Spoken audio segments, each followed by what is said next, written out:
Pag-usapan po natin ang pagkapanalo ng Japan kontra Finland mga kaibigan. At pasadahan na rin natin kung bakit nga ba ganun na lamang kabilis ang pag-angat ng kanilang basketball program. Kagabi nga po mga kaibigan ay naisagawa ng Japan ang isa sa mga pinakamalupit na comeback sa FIBA history. Yes mga kaibigan, tinalo po nila ang Finland na pinangungunahan ng NBA All-Star Lauri Markkanen. May 18-point lead po dyan ang Finland mga kaibigan sa third quarter, pero pagpasok nga po ng fourth ay kumamada na po dyan itong si Yuki Kawamura, isang undrafted player sa NBA nitong nakaraan lamang na 2023 draft. Pero matapos nga po ang pinakita niyang performance kontra Finland kung saan nagtala siya ng 25 points, 9 assists at mga clutch buckets, ay siguradong mapapaisip na po dyan ang mga NBA scouts.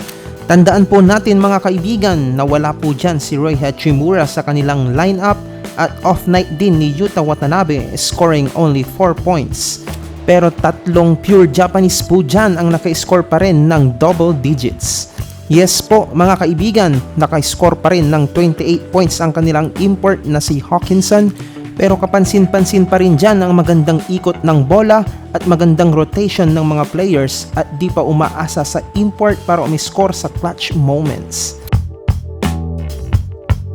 Ngayon mga kaibigan, bakit nga ba ganun na lamang kabilis ang paglago ng Japan basketball program?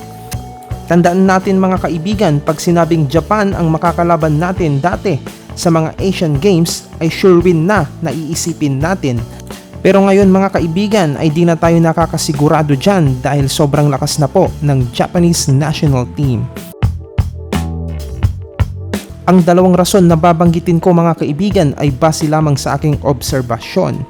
So comment down below na lang po kung mayroon po kayong ibang opinyon. Unang rason mga kaibigan, nag-adapt na po ang Japan sa European style of basketball. Di lamang sa kanilang college players in-apply ang program, kundi pati na rin sa kanilang mga coaching staff. Ngayong FIBA, isang American coach ang kinuha ng Japan na may familiarity sa European style of play. Kaya ganun na lamang po kaganda ang ikot ng bola at halos lahat po ng mga players ng Japan ay pure shooters. Bagay na nawala po sa atin since 2014. At ang pangalawang rason mga kaibigan, open po ang professional league ng Japan na kumuha ng multiple imports upang mas maging competitive ang liga at mas mahasa ang mga players. Of course, walang farm team sa kanila mga kaibigan, kaya lahat ng teams ay competitive at nakikipaglaro para mag-champion. Kaya sobra na lamang po ang competition na na-experience ng mga Japanese players.